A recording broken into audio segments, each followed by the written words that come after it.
going on, everybody? This is day number 2 of my off-season program.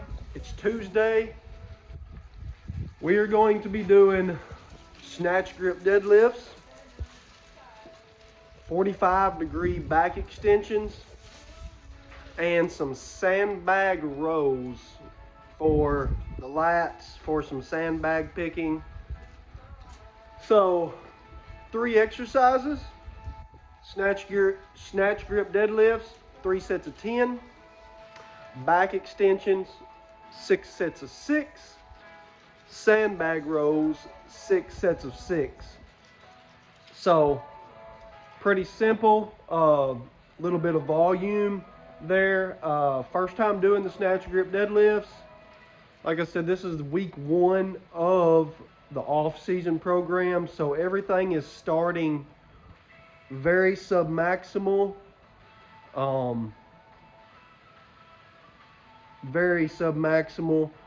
so that we can get a gauge on our jumps. I like to look at it like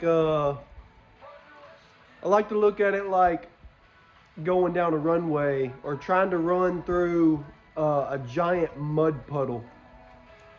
I want a long runway if I'm going to try to drive through a big giant mud puddle, so that I can make it as far into the mud as possible.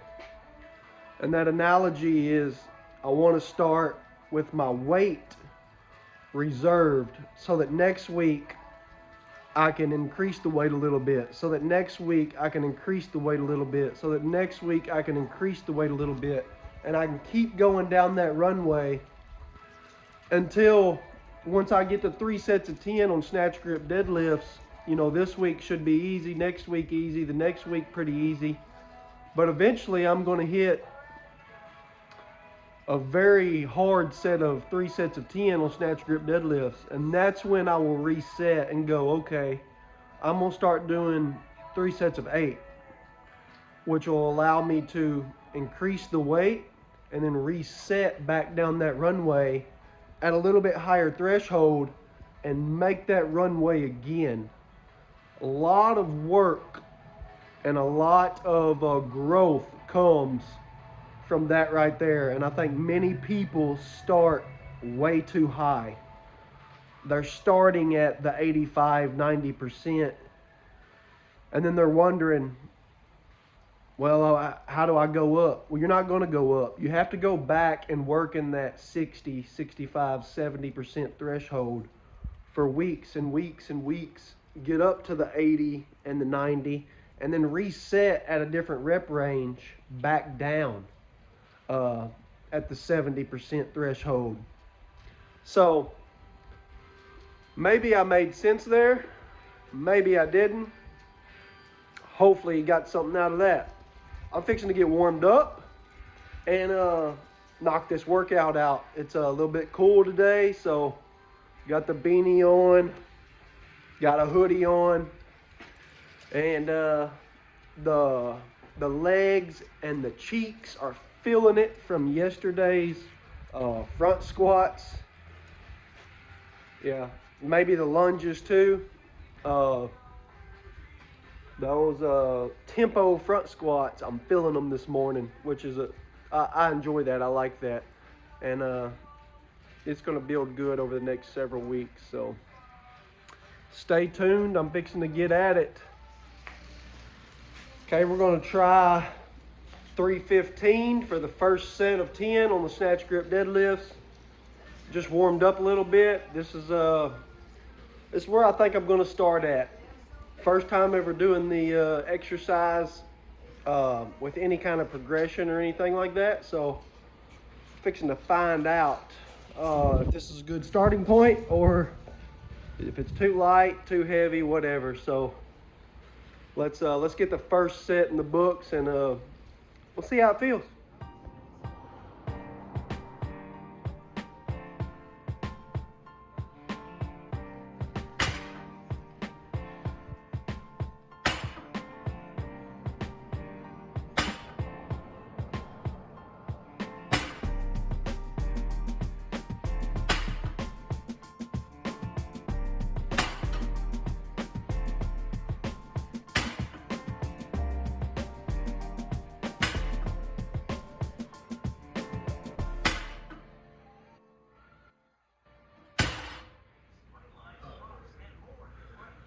So first set felt fine.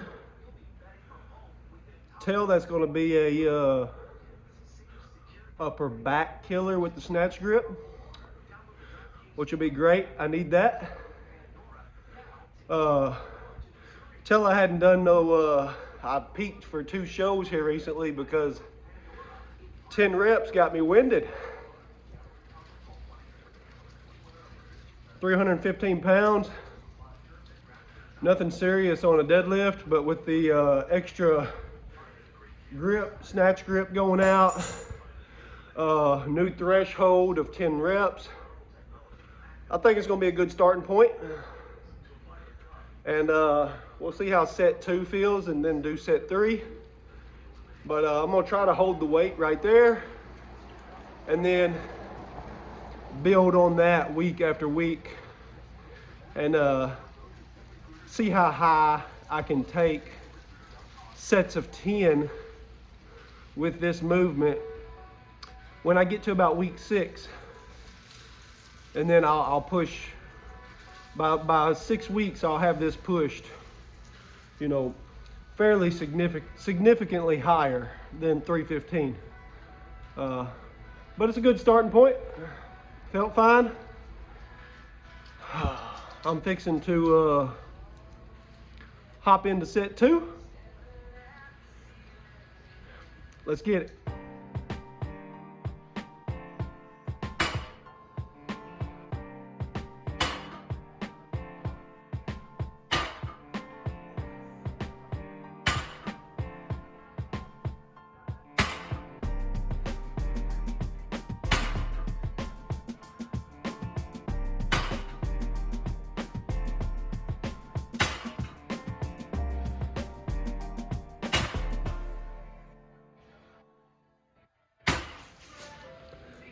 All right, we're gonna get set up on the back extensions. I'm gonna do a couple of reps here with a plate, see about where I need to be for the 6 sets of 6. And then we will knock the back extensions out. So snatch grip deadlifts are done and back extensions is next. And then we will move on to the sandbag rows.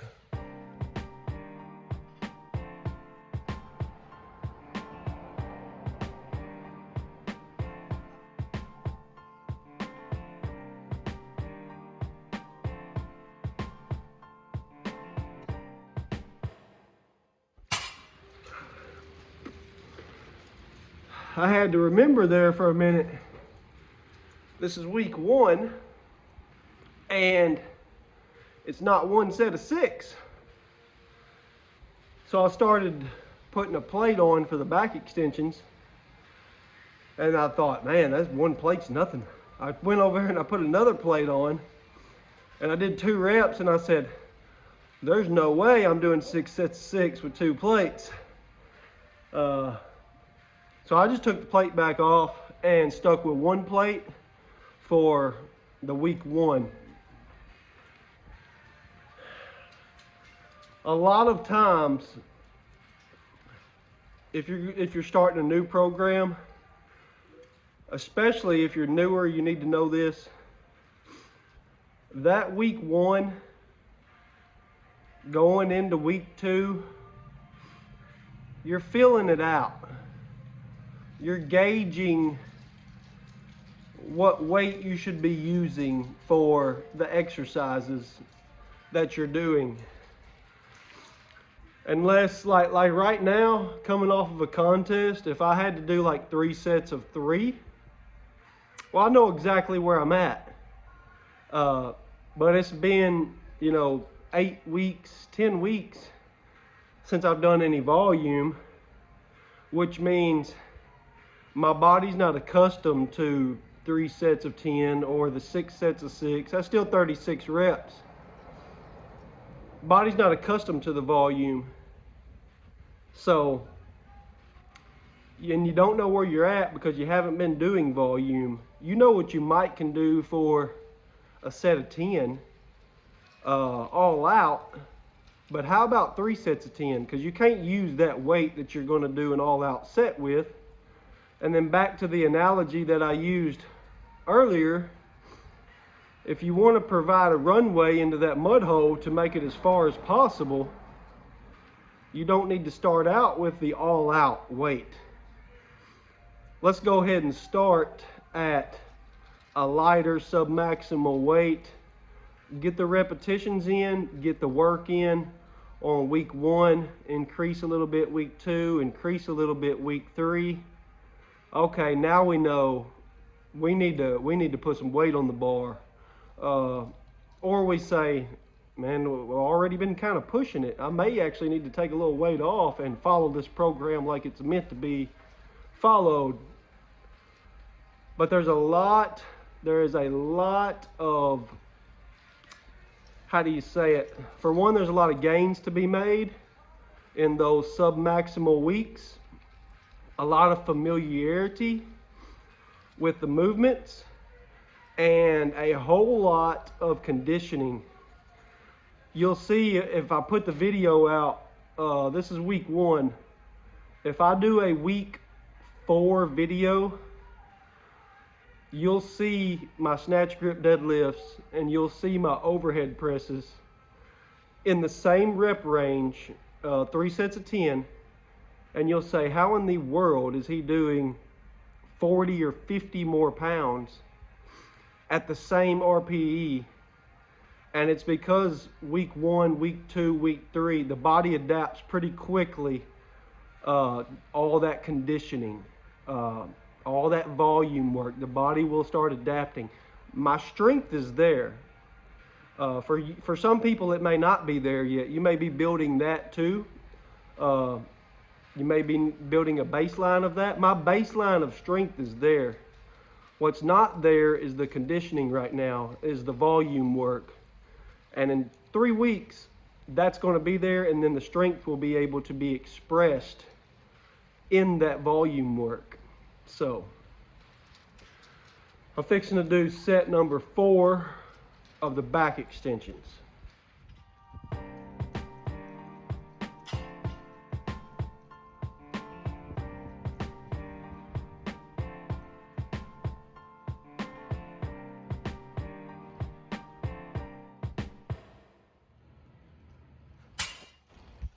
We're gonna hit some sandbag rows, 6 sets of 6. We'll see how this feels. 225-pound bag.